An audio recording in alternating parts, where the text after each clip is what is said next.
Good afternoon, everyone. Welcome to the completed staff work series of the Bangsamoro Parliamentary Online Learning Series with the Ateneo School of Government. We're very excited to learn with you. Both of us are here. Ma'am Angge. Hello, I'm Angelita Gregorio-Medel. They call me Angge, and you can call me Angge. I have been a faculty of the Ateneo School of Government early on and during the start of its founding. And I've also worked with government as Undersecretary. I am doing a lot of completed staff work because of my principal, the Secretary, and also often called the Cabinet Secretary. At the same time, I'm doing work right now with the Premier Office of the President, working with the staff who is providing him completed staff work. I'm happy to be here. Thanks, Ma'am Angge. Meanwhile, I am Ken. I'm also research faculty at the Ateneo de Manila University's Department of Interdisciplinary Studies. I used to teach completed staff work both when I was in the Department of Finance, when I was Deputy Chief of Staff to the Secretary of Finance, and also used to be Chief of Staff for the Strategy, Economics, and Results Group of the Department of Finance, where we trained a lot of new staffers on the discipline of completed staff work. Also very, very happy to be here. What is completed staff work? So completed staff work is a statement of a problem or a presentation of a possible solution or set of solutions that are thoroughly analyzed, coordinated with the right people, that represent the best possible recommendations, requiring only approval or disapproval, and prepared in the final form for signature or for the approval of your principal. So we also want to ask, right, when is staff work complete? And there is this test that that CSW theory says about completed staff work, the memorandum that we asked you to read. And it is this test. Are you willing to sign it yourself? Right? We are offering certain suggestions or forms or documents to our principals. Are we willing to stake our professional reputation on this recommendation being right? And if the answer is no, it's not yet completed staff work. Right? So that's the general test for whether something is complete or not complete.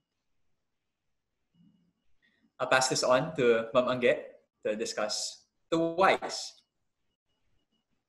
Why are we practicing or encouraging the discipline of completed staff work?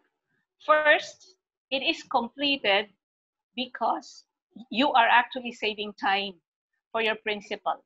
More than anyone, it's your principal, your boss, or your minister you are taking care of.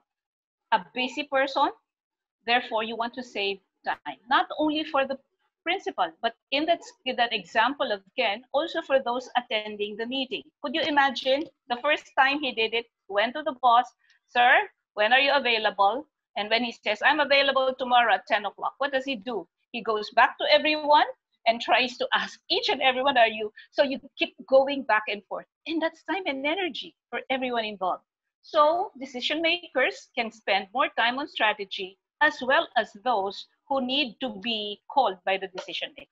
Second, CSW improves professional skills. This is a bottom-up. This is where I always say the proactive part of you will have to kick in. When you have to really think forward and anticipate what needs to be done to get you to your endpoint or to your objective of getting an appointment in one go with your boss. Because these bottom-up recommendations or that really emanate from you would come not only from you, because I would think what you would do is already ask the others or try to sense the readiness of the others to be available. Even if he's the minister and everybody will drop whatever they're doing to come, you could just imagine those who would have already perhaps left for a vacation or something and they're not there, then they get in trouble. So it is professionalism where you take care not only of your boss, but make sure that you deliver on the boss because you have also been empathetic or have taken care of the others.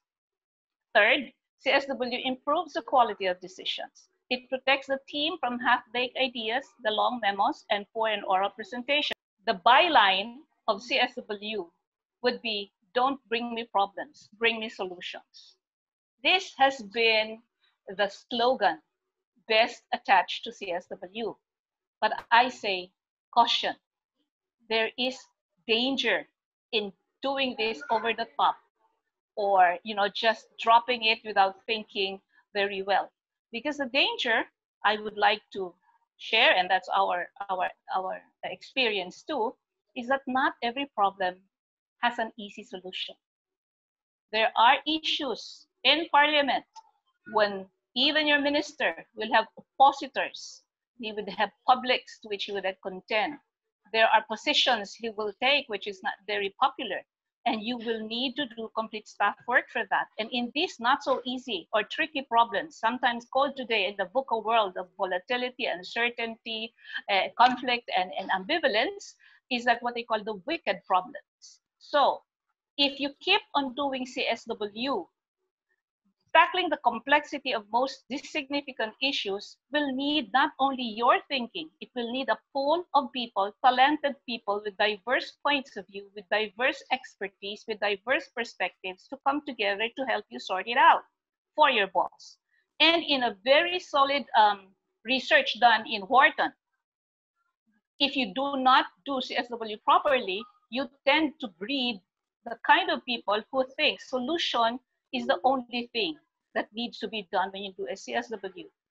This creates a culture of advocacy. What is advocacy? Advocacy is positive, but sometimes advocacy is when you're closing off your mind to many other positions because you're already advocating and marketing something instead of inquiry.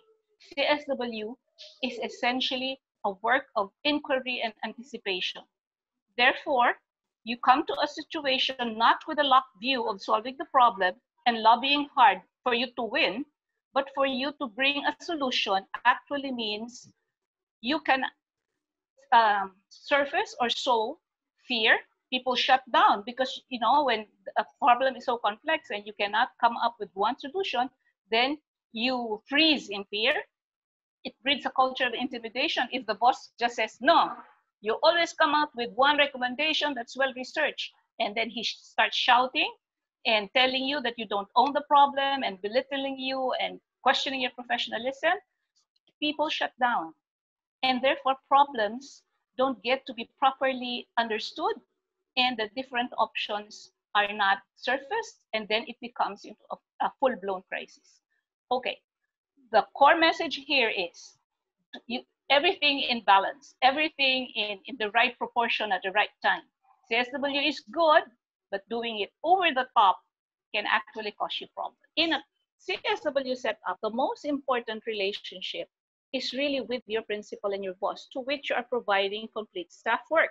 And therefore, you have to understand the work of your boss, which we would call the work of a leader. Leadership will actually ask you not about the theory of what you believe, but leadership is essentially a practice. It's an activity that you do when you are called to the plate. Therefore, when you decide to step up to the plate and take action, you actually make a decision. And when you make a decision, most of the time at this level of leadership with authority, it is not a simple problem of setting an appointment.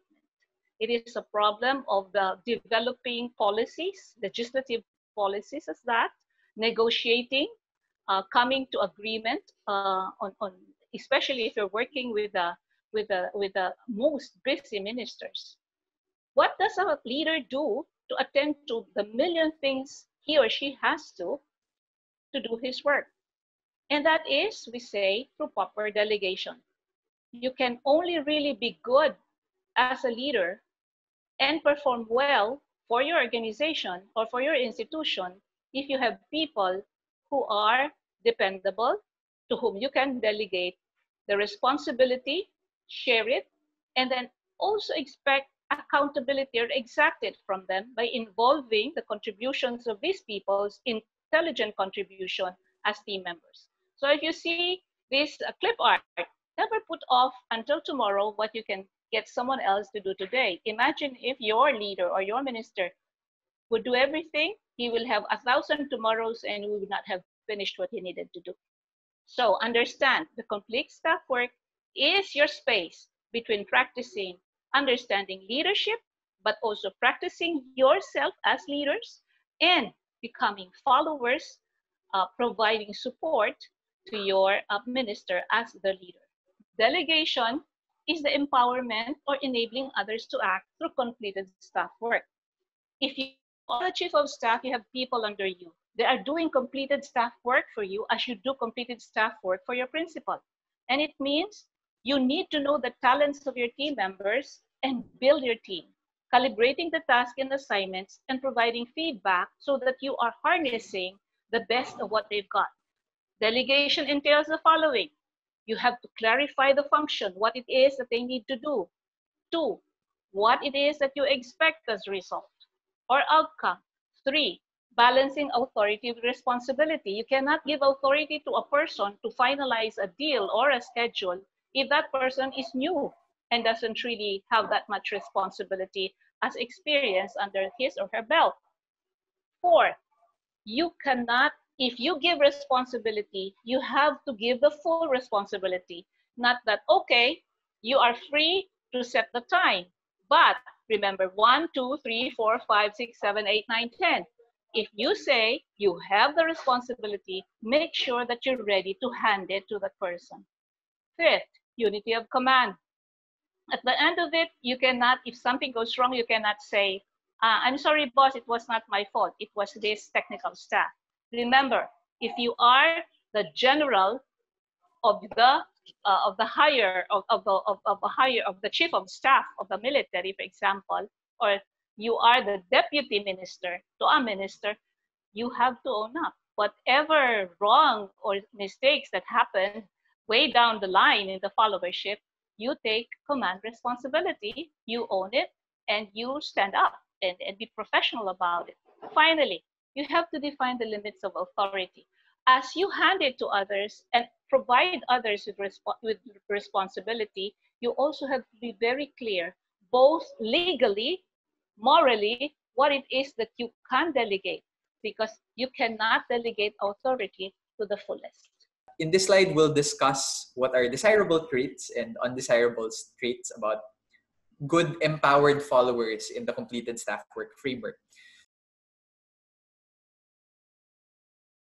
Look at CSW not as just a mere technical activity or a competency. This is a very personal competency, I would think, because it really looks into how you understand and how you want to practice your own leadership and your own followership, because in CSW, you're actually in the middle. And as I've been telling Ken, you are a leader leading from the middle. And these are the things you need to do, whether you're exercising leadership or exercising followership. You need to be able to be clear, bullseye with what you want, your desired outcome, your goal. How do you build collaboration through teamwork? What is the direction you're going to take given their goal and the team that you've got? And many other aspects of looking at the situation or the structure by which where you are working, the success of all these things that you want to achieve. Sometimes now performance indicators are important. In this relationship of leadership and communication is very key. So because it's in communication, not only verbal, but also non-verbal, that where a lot of problems, it falls to the cracks, I always say that. And of course, you have to find solutions. You cannot just keep on relating and know where to go. We are providing you with one way of doing it, and these are the 7 steps of problem solving. 1, as in anything, you can never start solving a problem without clarifying what the problem is about, right? So you have to define the problem, and that is like school. There is the research problem. So what is the problem? The second step is list the criteria. What do we mean when we say criteria? If it's a problem about cooking, you have a criteria that fits about cooking. If it's a problem about getting information, like the example right now, you are really looking at what are those things that you are willing uh, uh, to do, to get, so that you have your desired outcome. Okay, remember in basic problem definition, you want to understand the existing problem, and the second level is you want to be able to put it side by side with your desired outcome, right? Between that space of the problem and the desired outcome is a big space where you need to clarify what are the parameters by which I am defining the problem and I am setting my desired outcome. One of these is a very clear understanding of what are your goals and objectives for yourself, especially values. What is your non-negotiable? Will you be willing to buy the data? Are you willing to snitch it? Are you willing to go backdoor and find the closest person to steal the data or whatever? You have to be very clear about what is your non-negotiable in your conduct. Next is forming assumptions. As you have this, you will have to be a little more creative in imagining what might be the situation that's preventing the other person from helping you out, or whatever other situation that key persons or actors in your problem is really causing or contributing. You can assume that perhaps this person, you heard that this person was sick, that she has a regular migraine, and perhaps she is. I don't. You have to form an assumption about how you are actually building the scenario of what you need to address. Fourth is identifying constraints.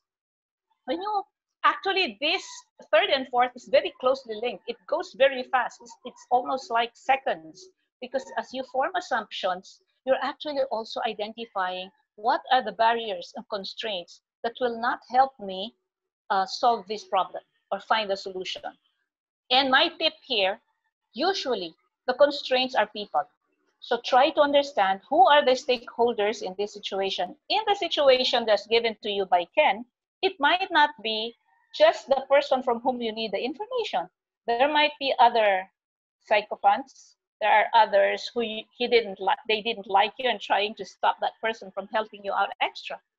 Fifth, develop alternatives. If you know that your face alone will make the person angry, then don't show your face. Perhaps you need to find an alternative by which to get that information. Six, select the best alternative. If you can identify two at the very least, then you are good, because you would have an alternative and what I would call always something in your back pocket. Because alternative setting is not just choosing one best, it is also knowing what is your fallback position in case your best alternative doesn't work. And finally, submit that alternative you would think is the best option for the situation, for the constraints, given your assumptions, and giving the alternatives you have already considered. Now, what we have done so far is really focus on several things. Let's see what CSW is about, is empowering, at the same time saving time for your principal so that you do completed staff work.